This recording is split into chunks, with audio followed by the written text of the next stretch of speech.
In the last week and a half, I have heard the same thing over and over again from several people that I work with on a daily basis, and other people who are considering getting started with me on their fitness journey. And it's the fact that they are terrified of failure. And I 100% can relate, because that was me years ago. I had this mindset that failure was final, and that whatever was happening was going to be forever. And I have learned that nothing is permanent.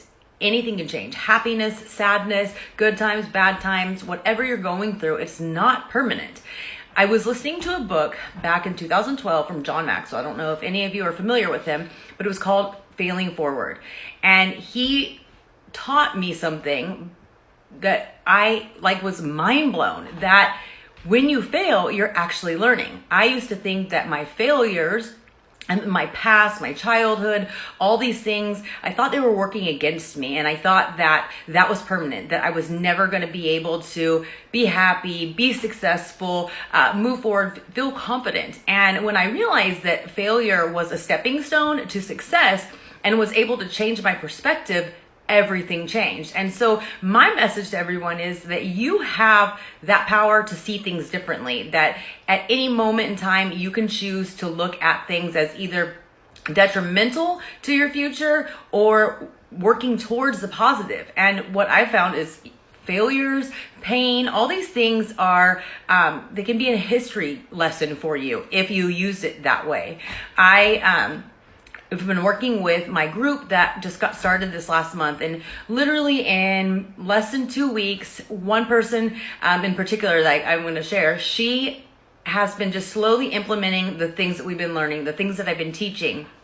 And I've been focusing on let's just move forward, because so many people get started and they deem themselves a failure a couple days in, and they quit and they never move forward. Well, she's been doing these things slowly but surely. She's had a few, I'm not even gonna call them setbacks, but she kind of reverted back to old patterns, which is normal. I do it myself, and I think that we're all human and we're gonna do it. But in 2 weeks' time, she's lost over 10 pounds. So think about if somebody was not working with somebody or didn't have that level of support and encouragement, or somebody telling them this is normal, you can do it, and they gave up on day 2 because everything wasn't perfect, they would never get to that point. But even with her just going slowly, she's had progress. And so that's how I work with people, because I know I didn't understand that myself. And what was funny is last night I was really kind of thinking about all the things that I was extremely terrified of, and all the fears that I had and the things that I faced. Now they've actually become such a powerful part of my story, or one of my strongest characteristics. I know for a fact that when I started coaching, I would have never done a live video like this. In fact, I did a YouTube video that my mentor had challenged me to do, just sharing my story. Literally, it was my story. There was no right, no wrong.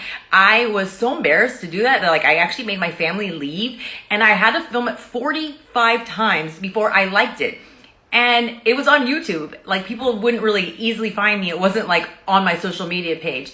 And I was terrified of my presence with people watching. I was terrified of public speaking. And then I forced myself to do it, even though I was scared shitless. And slowly my confidence built up.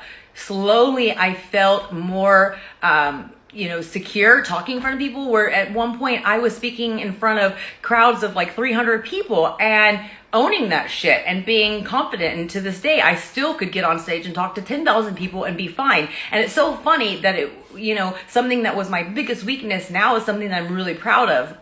Another thing is that, I was so insecure about my past, my childhood, the bad things that had happened to me, my failed marriages, all these things. And then once I started talking about that and opening up, then I realized that it wasn't that scary to talk about it, that it connected me with other people. And now I'm very open about my past, about the things I've, overcome. And now that is something that people admire about me, is that I'm sharing these things and giving them more confidence in themselves, and realizing that those things don't define them. Same thing with my story about mental illness. And the biggest thing for me too is I was always known as the party girl from early teens on. I started my business in coaching, as, you know, hey, you can build a successful business from home, not liking to work out and partying your ass off. And I built a team that way. And then I started, you know, getting sober curious for different reasons. And then next thing you know, I'm the person that is promoting like becoming booze free, really taking a look at your, relationship with alcohol. And I never would have thought that. Like, so at any point in time, you can just literally change the direction. You can change your thought. Like, and that's all within. You don't need it from anybody else. And so whatever it is that you're struggling with, face it. You never know, it might become your strength. And you know, something even silly too. I was terrified of heights, still terrified of heights, but I went skydiving with my daughter on her 18th birthday because she'd wanted to do that for like 4 or 5 years. And it was the scariest fucking shit I ever did. Like literally, I was like, oh my God. Like I just like kind of turned my brain off. And then we jumped out of the plane. I was like, oh my God, am I going to pass out? But I actually like enjoyed it for the most part. It was kind of a blur, but I want to go back and do it again. And I still don't like to stand and look over the edge of a cliff, but those things that I was terrified of, I found the motivation to do it because I didn't want to not be there with my daughter. It was like a monumental thing on her 18th birthday that like, hell yeah, we fucking made it. Let's do this shit. And now I want to do it again. I don't think that I would want to go skydiving all the time, but those are the things you never know how you're going to do until you face it. So many people say, I can't do this. I'll always be this. And they never even think or entertain the idea of, you know, facing it, trying it out. And most of the time you're going to survive. And what I've also found in my personal experience too, is that a lot of people are just terrified of failure because they're afraid of what other people are going to think.